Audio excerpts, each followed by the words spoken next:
पिछले कई महीनों से भारत और अमेरिका के बीच व्यापार और टैरिफ को लेकर जो मनमुटाव चल रहा था वो अब खत्म होता दिख रहा है। अमेरिकी राष्ट्रपति डोनाल्ड ट्रंप की सख्त व्यापार नीति के कारण दोनों देशों के संबंधों में काफी तनाव आ गया था, लेकिन हाल ही में हुए राजनयिक घटनाक्रमों से ये तनाव अब कम होता दिख रहा है।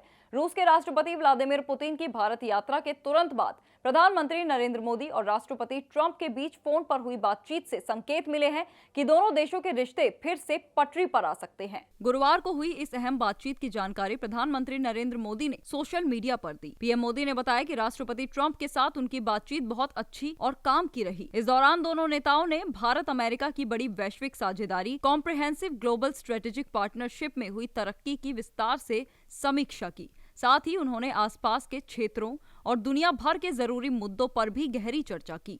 पीएम मोदी ने ये विश्वास दिलाया कि भारत और अमेरिका दुनिया की शांति, स्थिरता और खुशहाली के लिए मिलकर काम करते रहेंगे। बदलते वैश्विक समीकरणों के बीच ये बयान बहुत मायने रखता है।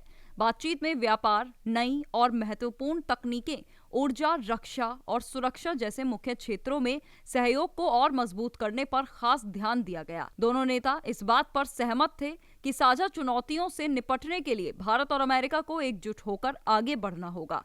पहले ट्रंप प्रशासन के कुछ कड़े फैसलों से व्यापारिक रिश्तों में खिंचाव आ गया था, लेकिन अब सूत्रों के अनुसार दोनों ने द्विपक्षीय व्यापार, बायलैटरल ट्रेड बढ़ाने के प्रयासों में तेजी लाने की जरूरत पर जोर दिया। दोनों नेताओं ने रक्षा और तकनीकी क्षेत्रों में तेजी से बढ़ते तालमेल पर संतोष जताया और कहा कि ये साझेदारी न केवल दोनों देशों के लिए फायदेमंद है, बल्कि हिंद प्रशांत क्षेत्र, इंडो पैसिफिक में संतुलन बनाए रखने में भी जरूरी है।